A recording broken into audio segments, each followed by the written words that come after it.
is rape the tacos. Her mommy was sky tacos. Hey, bili na din kayo sa yellow basket. Hey. Ito po yung akon. Ito naman po yung tutubi. Naman lang mag-t-shirt.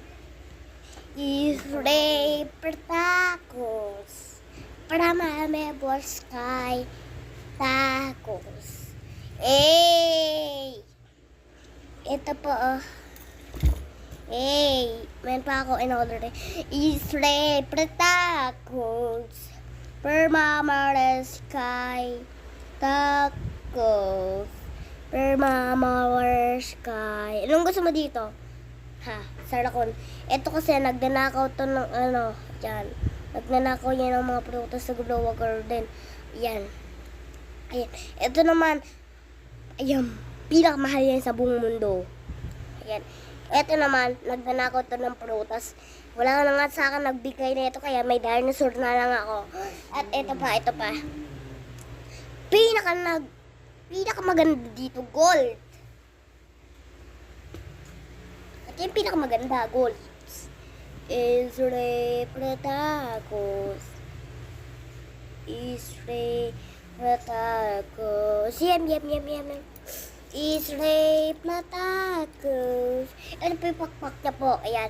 Ayan po yung kinakabot ko siya. Pag may tali po kayo nakita, ayun po. Gupitin niyo po yun. Ayun po, at didikitan niyo po ng glue. Ito po, nakiwalay po yan. Hindi po sila magkatapat. Ito pa kasi yung butas na sa baba. Yung taas, andoon, yung butas, andoon sa taas, kaya hindi sila magkatapat. Ito pa, may ulo pa to, may muka.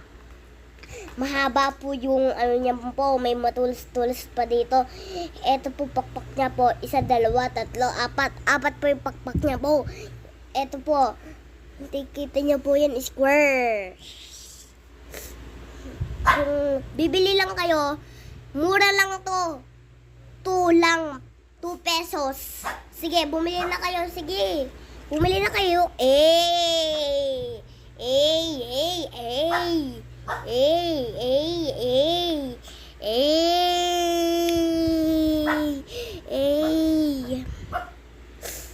Tingnan niyo po. Ito po yung panggapang niya po. 1, 2, 3, 4, 5, 6. Ito naman po yung parang zipper po. Ito po parang zipper. Oh, yan po. Yung nasa ilalim ng ulo niya. Ito parang lalamungan niyan po. At ito din pang mga katatuan